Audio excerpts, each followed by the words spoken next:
सुप्रभात बच्चों। आज मैं आप लोगों को हिंदी रोली की पुस्तक पढ़ाऊंगी। मैंने पहले भी बताया था रूटीन में मंडे और थर्सडे को रोली की पुस्तक पढ़ाई जाएगी, तो आप लोग अपने साथ रोली की पुस्तक साथ में रख लें। पिछली कक्षा में मैंने पढ़ाया था पाठ 5 किताबें, जो एक कविता है। इसमें किताब के बारे में बताया गया था कि किताब से हमें किस प्रकार ज्ञान प्राप्त होता है। किताब में पिछले कल की, वर्तमान समय की और आने वाले कल की, इन सभी दिनों की जानकारियां रहती हैं, जिससे हमें बहुत से ज्ञान प्राप्त होते हैं। इसके अलावा भी किताबों में बहुत तरह के परियों के किस्से, राजा रानी की कहानियां, साइंस की किताब में साइंस की बातें, विभिन्न समय में किस किस प्रकार के शोध हुए, ये सभी जानकारियां हमें कैसे प्राप्त होती है? किताब पढ़ने से प्राप्त होती है। तो कविता मैंने पढ़ा दिया था। शब्दार्थ आप लोगों को कहा था कि हिंदी शेयर कॉपी में आप लोग को हेडिंग शब्दार्थ लिख के शब्दार्थ लिख लेना है। और आज मैं आप लोगों को इसके अभ्यास की ओर ले चलूंगी, इनके प्रश्नोत्तर को बताऊंगी और गृह कार्य में जो भी प्रश्नोत्तर मैं लिख के दूंगी, आप लोगों को उसे साफ अक्षरों में लिखकर सामने ग्रुप में सेंड करना है। ठीक है बच्चों? तो चलिए आज हम इनके प्रश्नों की ओर चलते हैं। सही उत्तर के सामने सही का निशान लगाना है। यहाँ कुछ वैकल्पिक, बहुवैकल्पिक प्रश्न दिए गए हैं, जिनमें 4 विकल्प दिए गए हैं। जो विकल्प सही है प्रश्न के, उनमें हमें सही का निशान लगा देना है।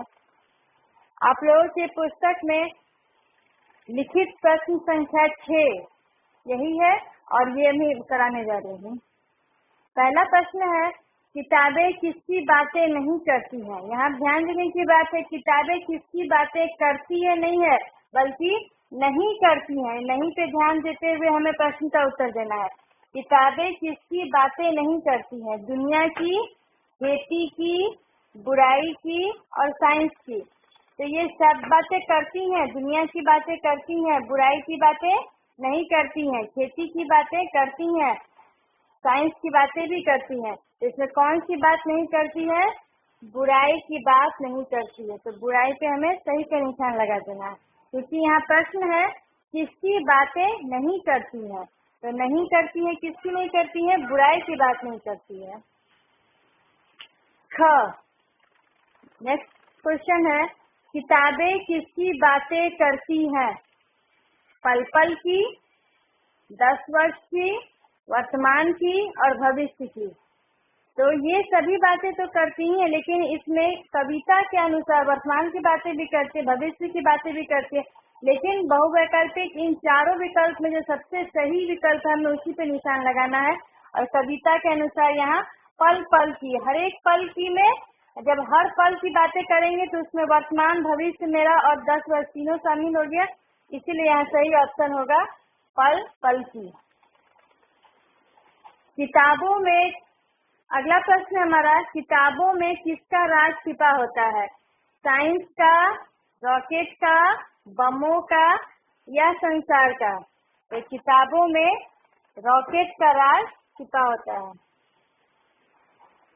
आप लोग को कविता भी पूरी तरह याद करनी होगी, क्योंकि पंक्तियां पूरी करो, ये प्रश्न वही सही से बना पाएंगे जिनको की कविता अच्छी तरह से याद रहेगी। तो ये तो हुए बहुवैकल्पिक प्रश्न। मौखिक कुछ प्रश्न है, इसमें से कुछ प्रश्नों को मैंने 5 के 20 से भी बनाकर लिखा है और आप सभी बच्चों को ये सभी प्रश्न लिखने होंगे। ये नहीं कि किताब में जो 3 प्रश्न दिए हैं सिर्फ उन्हीं को बना लिया। मैंने जो भी प्रश्न यहाँ बनाए हैं, इन सभी प्रश्नों को आप लोगों को हिंदी की शेयर कॉपी में लिखना है। पहला प्रश्न है, किताबें कौन से जमाने की बात करती है? तो किताबें बीते जमाने की बातें करती हैं। हमें कविता के अनुसार इन प्रश्न का उत्तर देना है और कविता के अनुसार इस प्रश्न का उत्तर यही सही होगा कि किताबें बीते जमाने की बातें करती हैं। अगला प्रश्न है हमारा, किताबों में कौन गुनगुनाते हैं? तो किताबों में यहाँ हमने कुछ पंक्तियां पढ़ी थी। किताबों में चिड़िया चहचहाती है, किताबों में खेतियां लहलहाती है और किताबों में झरने गुनगुनाते हैं। तो प्रश्न क्या हमारा, किताबों में कौन गुनगुनाते हैं? तो स्पष्ट है कि किताबों में झरने गुनगुनाते हैं। प्रश्न 2 हो गया। प्रश्न 3, किताबों में किसकी भरमार है? किताबों में किसकी भरमार है? किताबों में ज्ञान की भरमार है। किताबों में विभिन्न विषयों की किताब में अलग अलग तरह के ज्ञान प्रदान किए जाते हैं। किताब पूरी तरह से ज्ञान का भंडार है और इसीलिए इस प्रश्न का उत्तर है कि किताबों में ज्ञान की भरमार है। चौथा प्रश्न है हमारा, भारत का सबसे बड़ा पुस्तकालय कहाँ है? भारत का सबसे बड़ा पुस्तकालय कहाँ है? तो इसका उत्तर होगा भारत का सबसे बड़ा पुस्तकालय कोलकाता में है। ये तो हुई भारत की बात। अब है विश्व। अगला प्रश्न है, विश्व का सबसे बड़ा पुस्तकालय कहाँ है? तो विश्व का सबसे बड़ा पुस्तकालय शिकागो में है। आप लोग अपने अपने स्कूल के पुस्तकालय में भी जाते हैं, वहाँ पे क्या देखते हैं आप लोग? विभिन्न विषयों की पुस्तकों को अलग अलग तरह से सजा के रखा जाता है ताकि एक विषय की पुस्तक को एक जगह पे रखने पे सही तरीके से हमें आसानी से पुस्तकें मिल जाती हैं। तो ये बच्चों कुछ प्रश्न हुए। आगे लिखित प्रश्न है हमारा, कवि ने क्या सुनने के लिए कहा है? लिखित प्रश्न है, कवि ने क्या सुनने के लिए कहा है? तो कवि ने किताबों की बातें सुनने के लिए कहा है। अभी इसको मौखिक रूप में आप लोग इसको सुन लीजिए प्रश्न के उत्तर को, और गृह कार्य में मैं इसे लिख कर दूंगी, आप लोग साफ अक्षरों में इसको लिखकर शेयर कीजिएगा। कवि ने क्या सुनने के लिए कहा है? कवि ने किताबों की बातें सुनने के लिए कहा है। प्रश्न 2 है, कविता में चिड़िया और परियों के बारे में क्या कहा गया है? कविता में चिड़िया और परियों के बारे में कहा गया है कि किताबों में चिड़िया चहचहाती है और किताबों में परियों के किस्से सुनाए जाते हैं। ठीक है बच्चों, स्पष्ट है। किताबों में परियां और चिड़ियों के बारे में कहा गया है कि किताबों में चिड़िया चहचहाती है और किताबों में परियों के किस्से सुनाए जाते हैं। तीसरा प्रश्न है हमारा, किताबें पास में क्यों रहना चाहती हैं? हम जानते हैं कि किताबों के पास ज्ञान की भरमार है, उनके पास ज्ञान का भंडार है। वो इस ज्ञान को हमारे साथ बांटना चाहती हैं, हमें देना चाहती हैं, इसीलिए किताबें हमारे पास रहना चाहती हैं। प्रश्न 4 है, किताबों में क्या क्या होता है? 6 बातें लिखो। कविता को आप लोग ध्यान से पढ़िएगा तो बिल्कुल स्पष्ट हो जाएगा कि किताबों में क्या क्या होता है। यहाँ मैं मौखिक रूप में अभी बता दे रही हूँ आप लोगों को, और फिर इसको लिखित रूप में भी आप लोगों को गृह कार्य के रूप में दूंगी। किताबों में निम्नलिखित बातें होती हैं। किताबों में क्या क्या होता है? तो किताबों में निम्नलिखित बातें होती हैं। पहला है, किताबों में गुजरे कल, आज और आने वाले कल के बारे में जानकारी दी जाती है। दूसरा है, किताबों में चिड़िया चहचहाती हैं। तीसरा है, किताबों में खेतियों के बारे में बताया जाता है। किताबों में झरने गुनगुनाते हैं। किताबों में विभिन्न विषयों की किताबों में विज्ञान के बारे में बताया जाता है और कई प्रकार की किताबों में परियों इत्यादि के किस्से सुनाए जाते हैं। स्पष्ट है बच्चों यहाँ लिखित सारे प्रश्न। 5वां प्रश्न है, कविता की पंक्तियां पूरी करो। तो पहले आप लोग कविता को अच्छी तरह से याद कर लीजिएगा, उसके बाद इस पंक्तियों को आप लोगों को पूरा करना है। प्रश्न 6 है, सही उत्तर के सामने सही लगाओ। ये मैंने आप लोगों को यहाँ करा दिया है। अब है बात भाषा की, तो आइए देखते हैं।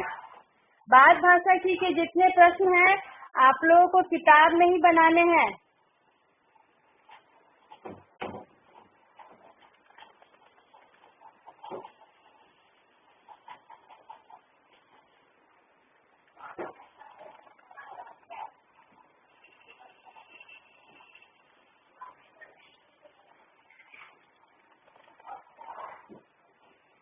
और अभ्यास के प्रश्नों के साथ साथ बात भाषा के भी सभी प्रश्न पुस्तक में बनाने हैं।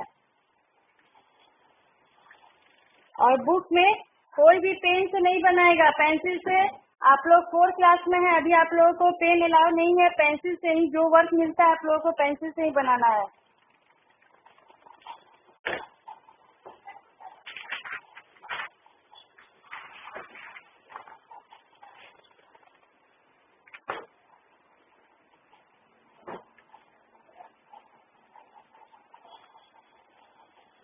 बात भाषा की। इसमें पाठ से ही संबंधित व्याकरण रूपी प्रश्न करते हैं। पहला प्रश्न है, कविता से चुनकर तुक वाले शब्द लिखो।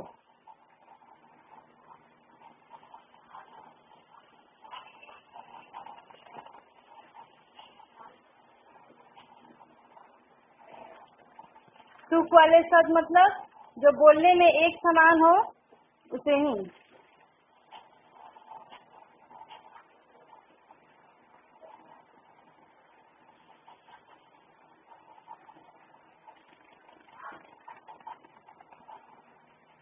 गमो, कविता में गमो से मिलता जुलता कौन सा शब्द है?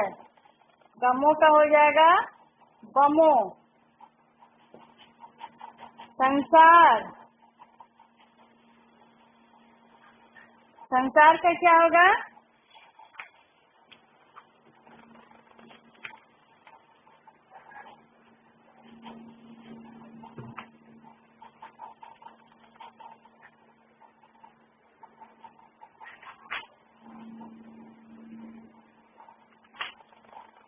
संसार से मिलता जुलता यहाँ भरमार है। किताबों का कितना बड़ा संसार है, किताबों में ज्ञान की भरमार है।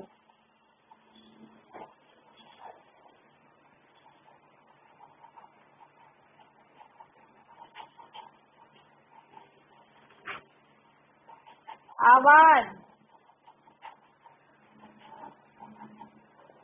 आवाज का होगा राज। हार, हार का होगा मार। कहना,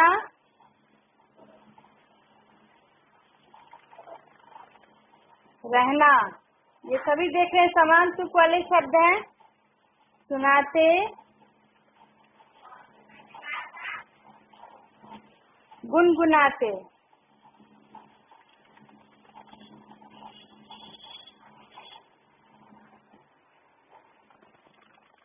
चहचहाती,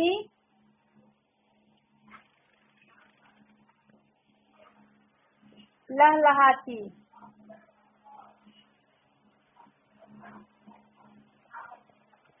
पल, कल। ये सभी समान तुक वाले शब्द हैं। गमो, बमो, संसार, भरमार, आवाज, राज, हार, मार। कहना, रहना, सुनाते, गुनगुनाते, चहचहाती, लहलहाती, पल और कल। प्रश्न 2 है, नीचे दिए गए पंक्तियों में संज्ञा शब्द चुनकर लिखो। ये सभी आप लोग पेंसिल से इसको गोला लगा लीजिए। प्रश्न 2 है, किताबों में खेत लहलहाते हैं। एक दो उदाहरण में आप लोगों को बता दें, संज्ञा शब्द किसे कहते हैं? दूसरा का क,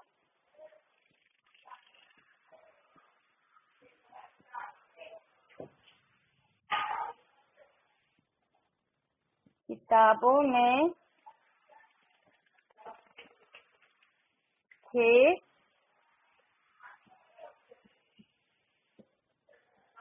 लहलहाते हैं। तो इसमें हम देखेंगे इस वाक्य में संज्ञा शब्द कौन कौन सा है, उसमें हम गोला लगा देंगे। तो यहाँ किताबों है संज्ञा शब्द और खेत है संज्ञा शब्द। ठीक है बच्चों, तो इसी तरह से जो भी संज्ञा शब्द है उस पर गोला लगा देना है। एक और मैं बता दे रही हूँ,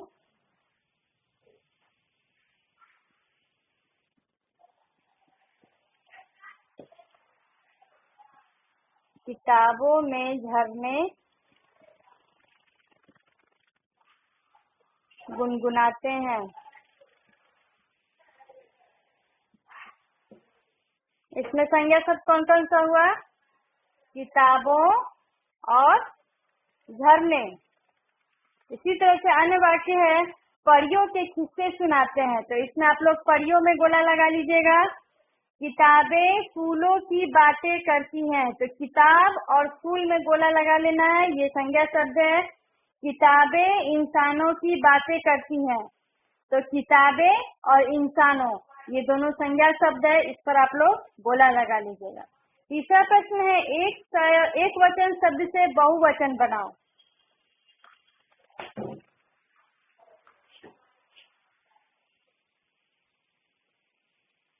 एक वचन से हमको क्या बनाना है? बहुवचन।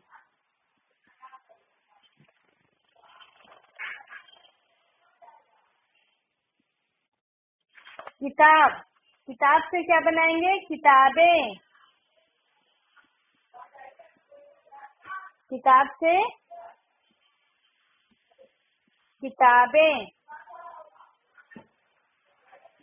झरना, झरना से झरने। जमाना, जमाना से जमाने। बात से बातें। किस्सा से किस्से। और दूसरी तरफ क्या दिया है? परी। इसके भी कुछ उदाहरण मैं बता दे रही हूँ। इस लाइन में जो भी है इसी तरह से बनेगा, एक ही मात्रा लगा के ऊपर बिंदु। और इधर नेक्स्ट लाइन में है परी। परी का बन जाएगा परियां। मैंने पहले भी बताया था कि एक वचन में अगर लास्ट वाले अंतिम वाले वर्ण में बड़ी की मात्रा है तो उसका जब हम बहुवचन बनाएंगे तो छोटी की मात्रा कर देंगे। परी से परियां। खेती, खेती से हो जाएगा खेतियां।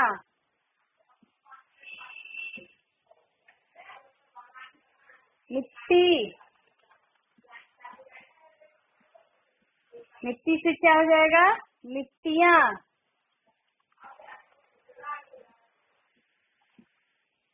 इसी तरह से आप लोग एक वचन से बहुवचन बना लीजिएगा। छड़ी से छड़ियां और खुशी से खुशियां। ये सभी आप लोग, मैंने कुछ उदाहरण बता दिया है, इसी आधार पे आप लोग पूरे को वर्क कंप्लीट कर लीजिएगा। प्रश्न 4 है, पढ़ो, समझो और नए शब्द बनाओ। इसमें दो शब्दों का ग्रुप दिया गया। आप देखिए, उप जोड़ हार, उपहार। तो ये जो उप है वो क्या है? हमारा उपसर्ग है। किसी शब्द के आगे एक अगर शब्दांश जुड़ जाए और उसके अर्थ में परिवर्तन हो जाए, उस शब्द के अर्थ में परिवर्तन हो जाए, तो वो जो आगे शब्दांश जुड़ा है उसको क्या बोलते हैं हम लोग? उपसर्ग कहते हैं। आइए कुछ उदाहरण मैं आप लोगों को दिखाती हूँ।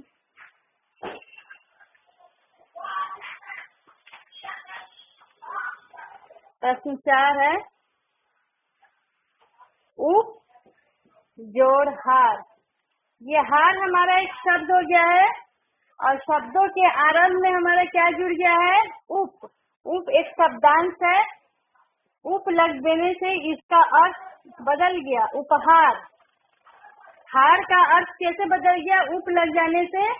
उप उपसर्ग है और उप के लग जाने से इसके अर्थ में परिवर्तन आ गया, तो ये उप हमारा क्या हो गया? उपसर्ग हो गया। एक ऐसा शब्दांश जो किसी शब्द के आगे में लगकर उसके अर्थ में परिवर्तन कर दे उसे हम उपसर्ग कहते हैं। इसी तरह अन्य उदाहरण भी बना लेंगे। उप जोड़ देश, उपदेश।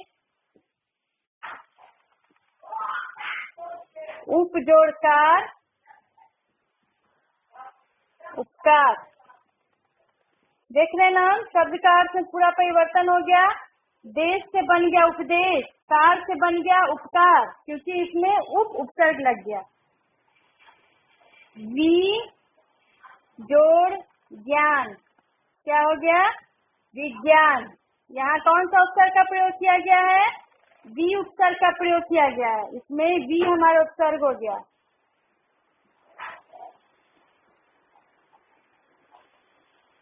वी जोड़